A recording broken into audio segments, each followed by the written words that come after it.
하나님의 말씀은 로마서 7장 1절부터 6절까지입니다. 함께 뒤에 자막도 뜹니다. 천천히 또박또박 하나님의 말씀을 합독해서 읽도록 하겠습니다. 로마서 7장 1절부터 6절까지입니다. 시작! 형제들아, 내가 법 아는 자들에게 말하노니 너희는 율법이 사람의 살 동안만 그를 주관하는 줄 알지 못하느냐. 남편 있는 여인이 그 남편 생전에는 법으로 그에게 매인받으나 만일 그 남편이 죽으면 남편의 법에서 벗어났느니라. 그러므로 만일 그 남편 생전에 다른 남자에게 가면 음부라 이르되 남편이 죽으면 그 법에서 자유케 되나니 다른 남자에게 갈지라도 음부가 되지 아니하느니라. 그러므로 내 형제들아, 너희도 그리스도의 몸으로 말미암아 율법에 대하여 죽임을 당하였으니 이는 다르니 곧 죽은 자 가운데서 살아나신 이에게 가서 우리로 하나님을 위하여 열매를 맺히게 하려 함이라.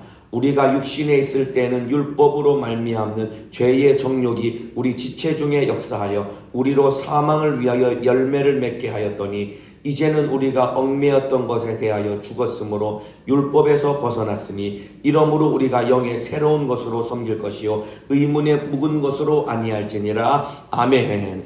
오늘 로마서 7장 1절부터 오늘 본문은 6절까지 읽었지만은 14절까지 로마서 7장 전반부 내용을 중심으로 성령이 주시는 새로운 마음, 성령이 주시는 새로운 마음이라는 제목으로 오늘 로마서 10번째 시간 하나님의 말씀을 나누도록 하겠습니다. 벌써 7장까지 왔습니다. 이제 8장이면은 로마서 절반입니다. 16장까지 하니까 앞의 내용을 간단하게 이제 복습을 해보자면은 이 로마서는 복음이 무엇인지에 대해서 말씀하는 책이 로마서라고 했습니다. 복음이 뭐냐면은 예수가 복음이라고 했습니다. 이거 기억나시죠? 한번 따라합시다. 예수가 복음이라. 왜 한 3명 따라하는 것 같이 따라하시나요? 큰 목소리로 따라하셔야죠. 예수가 복음이라. 새벽에 정신을 바짝 차리지 않으면 여러분도 모르게 나도 모르게 어딘가에 사라져 있을 겁니다. 정신을 바짝 차리고 말씀을 잘 들으셔야 됩니다. 예수가 복음이라는 것은 예수가 우리 죄를 짊어지고 십자가 달려 피 흘려 죽으심으로 말미암아 우리를 죄와 사망과 지옥에서 구원했다. 이게 여러분 복음인 것입니다. 한마디로 말하면 예수가 그리스도가 되심이 복음이라고 말씀을 드렸고, 그래서 이제 복음이신 예수를 믿음으로 말미암아 그 결과는 우리가 의로워진 것이고 또한 그 결과 우리가 하나님과 화평을 누리게 되었다. 이 말씀을 드렸습니다. 의라는 것은 법적으로 우리가 무죄 판결을 받게 된 것이 우리에게 의가 이루어졌다는 것이라고 말씀을 드린 거 기억나시죠? 복음으로 말미암아 우리가 의로워졌다는 것은 이제 너는 무죄다. 참으로 하나님의 법정 앞에서 이제 우리가 무죄 판결을 받게 된 것입니다. 누구도 우리를 정죄할 수 없게 된 것이 우리가 의로워진 것입니다. 의로워졌다는 그 결과 우리가 하나님과 화평을 누리게 된 것인데, 화평이라는 것은 법적으로 관계가 회복된 것을 의미하는데 하나님은 우리의 법적으로 아버지가 되신 것이고 우리는 법적으로 하나님의 자녀가 된 것입니다. 이 사실 믿으시면 아멘 하시겠습니다. 이 모든 것이 누구 때문에 이루어졌느냐? 예수 때문에 이루어진 것입니다. 예수님 때문에 우리는 법적으로 무죄 판결을 받게 된 것이고 예수 때문에 우리는 법적으로 하나님 앞에 참으로 우리는 자녀가 되었다 이 말입니다. 여기까지가 1장에서 5장까지의 내용입니다. 어렴풋하지만은 기억이 나시죠? 자, 이제 그 지난주에 살펴보았던 6장의 내용은 무엇이냐? 복음이 우리를 어떻게 죄로부터 구원할 수 있게 됐는지, 복음이 어떻게 우리를 죄로부터 구원하게 되었는지에 대한 내용이 6장입니다. 지난 시간에 말씀을 나누었던 것처럼 어떻게 우리가 죄에서 구원받았냐면 예수와 함께 죽고 예수와 함께 다시 살아서 우리는 죄로부터 구원을 얻게 된 것입니다. 그 내용이 로마서 6장 6절인데 우리가 알거니와 우리 옛사람이 예수와 함께 십자가에 못 박힌 것은, 여러분 예수님이 십자가에 못 박힐 때 예수님 혼자 죽은 것이 아닙니다. 우리와 함께 죽은 것입니다. 뿐만 아니라 우리도 함께 예수가 부활할 때 다시 살게 된 것입니다. 여러분 예수와 함께 죽고 예수와 함께 살았다. 여러분 이게 참 엄청난 사건인 것입니다. 그렇다면 우리가 주님을 사랑하고 주님의 뜻대로 살아야 되는 것입니다. 여러분 하다못해 군대에서도 전우회라는 것을 말합니다. 왜 전우회라 끈끈한 전우회가 왜 생길까요? 참으로 전쟁 가운데 고된 훈련 가운데 함께 목숨을 걸고 함께 죽을 각오를 하고 함께 살았기 때문에 끈끈한 전우회라는 것 때문에 적을 향해서 함께 목숨 걸고 싸우는 것입니다. 저는 겪어보진 않고 들은 이야기지만은 여러분 전쟁을 할 때 언제 사람이 목숨을 걸고 전장터에 뛰어드느냐, 함께 이 생사고락을 같이 하는 이 전우가 총에 맞아서 참으로 피를 철철 흘리게 되고 죽게 되면은 자기도 목숨을 걸게 된다는 겁니다. 왜냐하면 같이 목숨을 걸었던 전우가 죽게 되면은 그때 자기도 목숨을 걸고 전장터에 막 뛰어든다는 거예요. 이와 똑같습니다. 예수님과 함께 우리는 죽고 예수와 함께 살게 된 것입니다. 예수가 누구 때문에 죽었을까요? 나 때문에 죽었다 이 말입니다. 그렇다면 이제 지난 시간에 말씀을 나눈 것처럼 예수와 함께 죽고 예수와 함께 살았다면 우리도 목숨 걸고 신앙생활 하는 사람 되어서 불의의 병기가 되면 안 되는 것이고 의의 병기가 되어서 주를 위해 살고 주를 위해 죽어야 되는 것입니다. 그렇게 신앙생활하는 자 되기를 주님의 이름으로 축복합니다. 여러분 전우회보다 더 끈끈한 주님 사랑하는 마음을 가지고 신앙생활을 해야 되는 것입니다. 자, 오늘 본문 이제 7장은 무슨 내용이냐면 6장은 율법이 어떻게 우리를 죄로부터 구원했는지에 대한 내용이 6장의 내용이고 7장은 무슨 내용이냐, 그러면은 복음이 어떻게 우리를 율법으로부터 건져내었느냐, 이 내용이 7장의 내용입니다. 여러분 율법의 용무는 무엇이냐면은 율법이 가지고 있는 역할은 우리를 정죄하는 일인 것입니다. 그런데 정죄하는 율법으로부터 복음이 우리를 건져내셨습니다. 이 내용 이해가 되시면 아멘 하시겠습니다. 그렇기 때문에 오늘 본문의 내용은 율법과 복음과의 관계에 대해서 어떤 관계를 가지고 있는지 오늘 7장 안에서 오늘 살펴볼 테니까 참으로 율법과 복음이 어떤 관계인지, 참으로 율법은 우리를 끊임없이 정죄하는데 정죄하는 율법으로부터 우리가 어떻게 그 복음으로 말미암아 건짐을 받는지 오늘 그 내용 잘 들으시고 은혜 받는 시간 되기를 바라겠습니다. 자, 오늘 본문은 율법과 복음과의 관계를 말하고 있는데, 자, 율법과 복음 그리고 우리와의 관계를 설명하기 위해서 한 가지 비유를 들고 있습니다. 그 비유가 무엇이냐면은 남편과 아내와의 관계를 비유를 들면서 율법과 복음과 우리가 어떤 관계인지 설명을 하고 있습니다. 율법은 무엇이냐면은 옛 남편입니다. 오늘 본문에. 그리고 복음은 무엇이냐? 새로운 남편이 바로 복음이 된 것인 겁니다. 참으로 우리를 괴롭히고 정죄했던 옛 남편과의 결박에서 우리는 자유케 된 것이고, 참으로 우리를 사랑해 주시는 새 남편이신 우리 복음을 만나게 된 것입니다. 오늘 그 내용이 오늘 본문의 내용이니까 오늘 차근차근 읽어가면서 오늘 함께 은혜 받으시기를 바라겠습니다. 1절 2절입니다. 제가 읽어드리겠습니다. 형제들아, 내가 법 아는 자들에게 말하노니 너희는 율법이 사람의 살 동안만 그를 주관하는 줄 알지 못하느냐? 남편 있는 여인이 그 남편 생전에는 법으로 그에게 매인받으나. 자, 우리가 율법이 참으로 우리가 살아있을 동안에 우리 율법이 우리를 주관하고 우리는 율법에 매인바 되었다고 합니다. 그러면서 비유로 든 내용이 참으로 한 여자가 시집을 가면은 법적으로 그 남편에게 살아있을 동안에 얽매이게 된다는 것입니다. 결혼하면 법적으로 남편에게 매여 살게 되지요. 물론 요즘에는 여러분 남자가 여자에게 매여 살지 여자가 남자에게 매여 사는 일은 없습니다. 여러분 여자 마음대로 하는 것이 요즘 참으로 결혼한 사람들 가정의 모습이지만은 이 당시에는 법적으로 여자가 시집을 가면은 참으로 남편에게 매여 살게 되는 것입니다. 예를 들면 이런 거죠. 한 여자가 시집을 갔습니다. 그런데 결혼해서 이 남편과 살아보니까 남편이 말이죠, 그렇게 강압적이고 일방적일 수가 없는 거예요. 게다가 이 남편이 성격이 이 완벽주의에다가 결벽증 환자 수준까지 도달했기 때문에 이게 집안에 하나라도 뭐가 흐트러진 게 있으면은 이 남편이 보지를 못하는 거예요. 이 집안에 물건 하나도 삐뚤어져 있으면은 집안이 막 발칵 뒤집어지는 겁니다. 들어와가지고 남편이 퇴근하고 딱 들어오면은 남편이 가방에서 하얀 장갑을 딱 꺼내서 낍니다. 그리고 뭘 하느냐, 집안 구석구석을 다니면서 남편이 이렇게 먼지를 훑는 거예요. 먼지가 있으면은 이 남편이 이제 아내를 앉혀놓고 잔소리를 막 해두고 집안이 막 발칵발칵 뒤집어지는 겁니다. 이 남편이 참으로 시집 온 아내를 아내로 대하는 것이 아니라 참으로 몸종 대하듯 합니다. 여러분 이런 남편과 사는 여자 여러분 살 수 있겠습니까?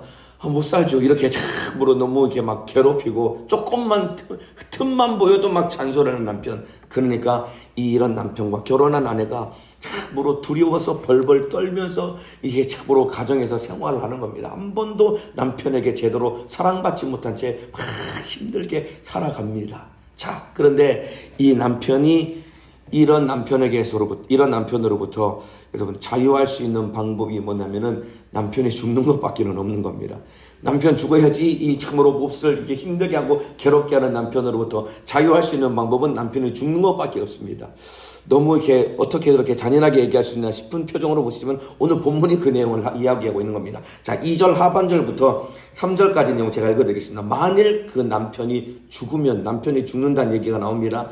그 남편 생전에 다른 남자에게 가면, 만일 그 남편이 죽으면 그 남편의 법에서 벗어났느니라. 괴롭히고 참으로 힘들게 하는 남편이 죽으면 그 남편으로부터 벗어날 수 있다는 것입니다. 3절입니다. 그러므로 만일 그 남편 생전에 다른 남자에게 가면 음부라 이르되, 남편이 살아있는데 참으로 딴 데 시집 가면은 이건 간음하는 것이 되지만은 참으로 남편이 죽으면 그 법에서 자유케 되나니 다른 남자에게 갈지라도 음모가 되지 아니하느니라. 그러니까 남편이 죽으면 참으로 다른 남편에게서 자유케 돼서 다른 남자와 결혼할 수 있다는 것입니다. 여러분, 이와 같이 여러분 율법이라는 남편에게서, 율법이 어떤 역할을 할까요? 율법은 우리를 아까 정죄한다고 했죠. 율법은 우리를 정죄하고 우리를 죄인으로 만드는 것이 율법이다 이 말입니다. 그 율법의 앞에 모든 사람들은 죄인이기 때문에 다 죽어서 지옥에 갈 수밖에 없다 이 말입니다. 그런 율법이라는 남편에게서 자유케 되는 방법은 오직 죽음밖에는 없는 것이다 이 말입니다. 그래서 4절에 그러므로 내 형제들아 너희도 그리스도의 몸으로 말미암아 율법에 대하여 죽임을 당하였나니. 보세요. 참으로 지난주에 말씀드린 것처럼 죄 때문에 우리가 예수와 함께 죽음으로 말미암아 우리는 죄에서 자유함을 얻게 된 것입니다. 이와 똑같이 율법의 정죄에서 자유함을 얻기 위해서 예수와 함께 우리가 율법으로 말미암아 죽게 되었다는 것이다 이 말입니다. 참으로 율법에 대하여 죽임을 당하였나니 이는 다르니 곧 죽은 자 가운데서 살아나신 이에게 가서 우리로 하나님을 위하여 열매를 맺히게 하려 함이니라. 여러분, 예수님이 우리와 함께 참으로 십자가에서 죽으심으로 말미암아 우리를 율법이라는 전 남편에게서 우리를 자유케 해주신 것입니다. 원래는 참으로 율법이라는 남편에게 시집을 간 것입니다. 그런데 이 남편이 참으로 하나하나 꼬투리 잡아가면서 우리를 죄 있다고 계속 정죄하는 남편이다 이 말입니다. 이 남편과는 살 수가 없는 겁니다. 이 남편에게서 건져내기 위해서 예수를 우리의 품에 안고 함께 십자가에서 죽으심으로 말미암아 율법이라는 전 남편에게서 우리를 자유케 하셨다 이 말입니다. 그리고 참으로 부활하실 때 우리도 예수와 함께 다시 살리셔서 예수님이 우리의 새로운 남편이 되셨고 우리를 자기 아내로 삼아 주셨다 이 말입니다. 이해가 되시면 아멘 하시겠습니다. 그래서 참으로 예수님이 십자가 달려 피 흘려 죽으심으로 말미암아 참으로 율법이라는 전 남편에게서 우리를 자유케 해주신 것이고 우리와 함께 부활하심으로 말미암아 예수님이 우리의 신랑이 되셨고 우리는 예수님의 아내가 되었다 이 말입니다. 참으로 예수라는 새 남편이 나의 신랑이라고 믿으시면 아멘 하시겠습니다. 나는 예수의 신부라고 믿으시면 아멘 하시겠습니다. 이게 바로 예수가 십자가에서 피 흘려 죽으심으로 우리를 참으로 자기 아내 삼아주신 것이고 우리의 남편이 되어주셨다 이 말입니다. 그러면은 새로운 남편이신 예수님을 만난 우리는 이제 어떻게 살아야 되는지 이제 5절부터 6절에 말씀하고 있습니다. 자, 우리가 오해하면 안 되는 것이 무엇이냐면은 과거의 율법이라는 남편 때문에 참으로 얽매여 살고 이것 해라 저것 해라 이것 하면 안 된다 저것 하면 안 된다 참 힘들게 살았는데 이제 새로운 남편이신 예수를 만났으니까 이제 과거의 이제 율법은 안 지켜도 되고 내 마음대로 살아도 되느냐? 그게 아닙니다, 여러분들. 이제 그 내용이 이제 5절 6절에 나옵니다. 제가 읽어드리겠습니다. 우리가 육신에 있을 때에는 율법으로 말미암는 죄의 정욕이 우리 지체 중에 역사하여 우리로 사망을 위하여 열매를 맺게 하였더니 이제는 우리가 얽매였던 것에 대하여 죽었으므로 율법에서 벗어났으니 이러므로 우리가 영의 새로운 것으로 섬길 것이요 의문에 묵은 것으로 아니할지니라. 자, 예수 때문에 죽고 예수 때문에 살게 되어서 예수라는 새로운 남편을 만나게 된 우리는 이제 어떻게 신앙생활을 해야 되느냐? 우리가 영의 새로운 것으로 섬길 것이요 의문에 묵은 것으로 아니할지니라. 그러니까 쉽게 말하면은 예수라는 새 남편을 만난 우리는 율법 아래에 있을 때처럼 저주받을까봐, 지옥 갈까봐 참으로 두려워서 하나님을 섬기는 것이 아니라 이제는 성령이 주시는 새로운 마음과 정신으로 하나님을 섬겨야 된다는 것이다 이 말입니다. 그래서 여러분들 참으로 초혼이나 여러분 재혼이나 여러분 참으로 아내로서 남편을 위해서 해야 되는 일은 똑같습니다. 여러분들 초혼이나 결혼이나 남편을 위해서 아내로서 해야 될 일은 똑같습니다. 똑같이 밥 차려야 되고 설거지 해야 되고 빨래 해야 되고 청소해야 되고 집안일 해야 되는 것은 똑같습니다. 그런데 참으로 율법에 얽매여 있을 때는 무서워서 두려워서 벌벌벌 떨면서 했지만은 이제 예수라는 새로운 신랑을 만났을 때는 우리가 어떻게 해야 되느냐? 기쁨과 감사하는 마음으로 신랑 되신 예수님을 사랑하는 마음으로 율법을 지키며 살아가야 되는 것입니다. 이게 바로 영의 새로운 것으로 섬길 것이요 의문의 묵은 것으로 아니할지니라. 그러니까 여러분 예수님을 만나도 여전히 우리는 율법을 지켜야 되는 것입니다. 하나님의 말씀대로 살아야 되는 것입니다. 그런데 전 남편인 율법 아래에 있을 때는 저주받을까봐 무서워서 벌벌벌 떨면서 시합으로 신앙생활을 했지만은 이제 예수님이라는 신랑을 만났고 예수님 때문에 율법으로부터 자유함을 얻은 우리는 이제 주님을 사랑하는 마음으로 기쁨과 자원하는 마음으로 신앙생활해야 된다 이 말입니다. 이해가 되시면 아멘 하시겠습니다. 이게 바로 성령이 주시는 새 정신으로 하나님을 섬기는 겁니다. 그래서 오늘 제목이 성령이 주시는 새 마음인 것입니다.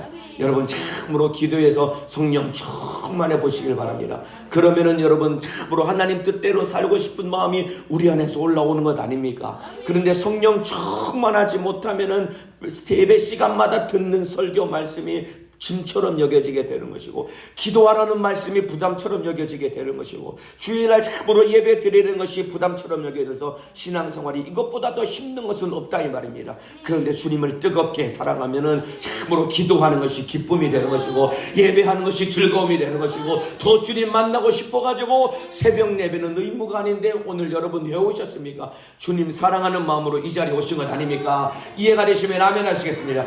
주님 사랑하는 마음으로 오셨다고 하는데 왜 아멘을 안 하시면 주님이 얼마나 서운하겠습니까? 오늘 새벽에 왜 오셨습니까? 주님 사랑하는 마음으로 오신 것 아닙니까? 이해가 되시면 아멘 하시겠습니다. 여러분이야말로 참으로 성령 충만해서 주님 사랑하는 마음으로 이렇게 기쁨으로 순종하는 마음으로 예배하는 것 아닙니까? 여러분들 3일 예배, 금요철 예배, 주일은 1부 예배, 5부 예배까지는 공예배니까 예배 안 드리면 참으로 안 된다고 날마다 말씀을 드는데 사실 새벽 예배 드리라고 누가 광고를 합니까?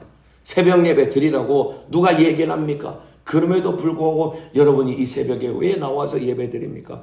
주님 사랑하니까, 참으로 주님 만나고 싶으니까, 주님 앞에 예배 드리고 싶으니까 이 새벽에 여러분이 와서 예배 드리고 기도하는 것 아닙니까? 이와 같이 주님을 사랑하면 누가 시키지 않아도 예배 드릴 수밖에 없는 것이고 주님 사랑하면 누가 시키지 않아도 기도할 수밖에 없는 것이고 주님 사랑하면 누가 시키지 않아도 전도하고 충성하고 하나님 말씀대로 살아갈 수밖에 없는 것이다 이 말입니다. 이해가 되시면 아멘 하시겠습니다. 그러니까 참으로 율법 아래에 있을 때는 율법이 무섭고 두렵고 떨려서 참으로 저주받을까봐 지옥 갈까봐 참으로 신앙생활 했지만은 성령 충만해서 주님 사랑하면은 참으로 지옥 갈까봐 두려워서 신앙생활하는 것이 아니라 내 구주 예수님이 사랑하니까 그 주님의 목소리를 듣는 시간이 참으로 너무나도 꿀송이보다 송이꿀보다 더 달콤하니까 예배드리고 기도하고 주님을 만나게 된다 이 말입니다. 이렇게 참으로 성령이 주시는 새로운 정신으로 신앙생활을 할 수 있도록 날마다 성령 충만하기를 주님의 이름으로 축복합니다. 주님을 뜨겁게 사랑하기를 주님의 이름으로 축원합니다. 자, 그렇다면 왜 우리에게 율법을 주셨을까요? 율법으로부터 우리를 참으로 예수가 피 흘려 죽으셔서 우리를 참으로 율법의 정죄로부터 우리를 자유케 했다고 했는데 그렇다면 왜 우리가 여전히 율법을 참으로 소중히 여겨야 되고 하나님은 우리에게 왜 율법을 주셨을까요? 자, 이제 7절부터 14절까지 이제 율법을 주신 이유가 나오는데 율법을 주신 이유는 무엇이냐면 죄를 깨닫게 하려고 율법을 주신 것입니다.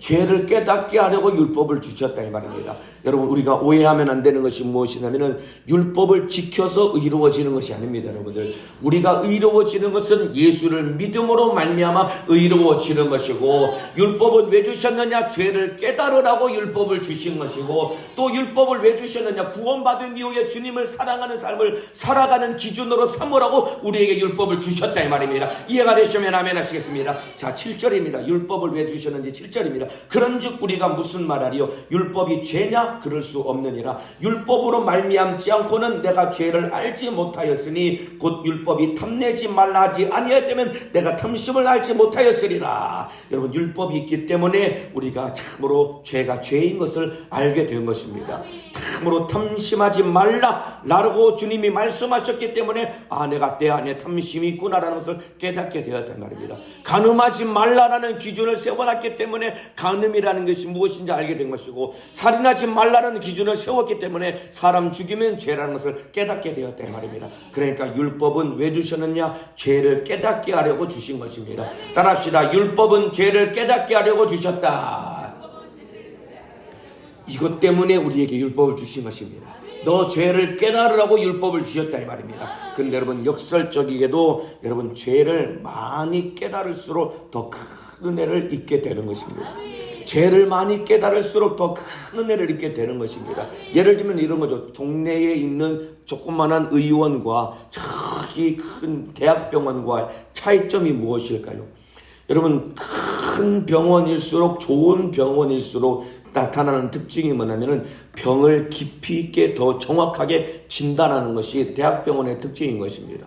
동네 의원 가면은 그냥 여기 청진기로 한번 진찰 한번 해보고, 그냥 눈 한번 이렇게 뒤집어보고, 입 한번 들어보고, 그냥 편도 한번 들어보지만은, 그런데 동네 병원에서 이 진단할 수 없는 병원도 큰 대학병원에 가면은 여러분, 정밀 진단을 통해서 몰랐던 병까지, 다 질병까지 찾아낼 수 있는 것입니다. 그래서 숨어있던 질병까지 진단하고 찾는 병원이 좋은 병원인 것입니다. 이와 똑같습니다. 여러분, 율법을 통해서 죄를 많이 깨닫는 것이 은혜인 것입니다. 왜냐하면 죄를 많이 깨닫는 만큼 예수가 필요한 죄인임을 알게 되는 것이고, 주님 앞에 무릎 꿇고 회개할 수 있기 때문에 율법을 통해 죄를 깨닫는 만큼 우리에게 큰 은혜가 임하게 된다 이 말입니다. 그래서 죄를 진단하는 율법은 선한 것이라고 했습니다.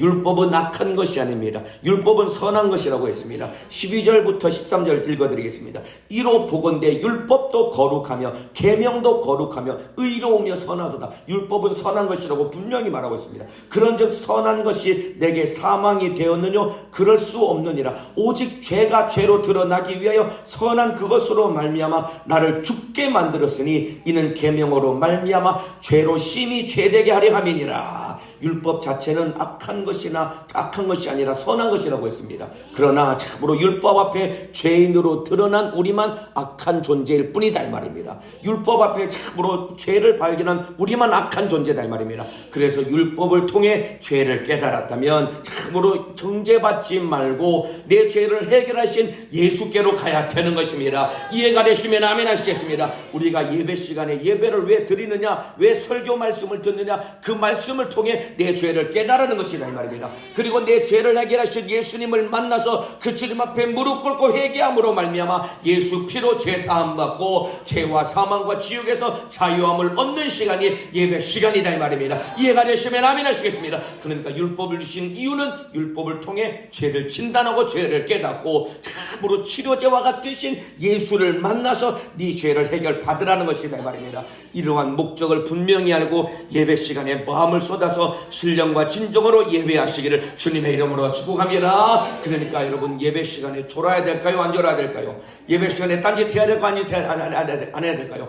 집중해서 말씀을 잘 듣고 내 죄를 깨달아야 된다 이 말입니다. 그런데 졸면은 지금 내 죄를 진단하는 말씀이 선포되고 있는데 내가 꾸벅꾸벅 졸면은 말씀을 들어야지 죄를 깨닫고 진단받고 예수 만나서 해결받을 것 아닙니까? 그런데 예배 시간에 참으로 졸고 있으면은 지금 내가 드려야 될 말씀, 내 속에 있는 죄를 깨닫기 위해서 내가 드려야 될 말씀을 듣지 못하면은 그날 죄를 깨닫지 못하니 회개하지 못하고 참으로 회개치 못하니 예수 피의 공로와 은혜를 경험하지 못하고 돌아가니 이것보다 더 안타까운 일은 어디 있겠습니까? 그러니까 예배 시간마다 정신을 바짝 차려서 말씀을 통해 내 죄를 깨닫고, 깨달은 죄는 예수 피의 공로 붙들고 진실하게 회개함으로 말미암아 죄와 사망과 지옥에서 빠져나와 영생을 얻는 자가 되기를 예수님의 이름으로 축복합니다. 자, 또 하나 여러분, 참으로 율법을 통해 죄를 알았다면은 이제 다시는 죄에 넘어지지 않기 위해서 죄와 싸워야 되는 것입니다.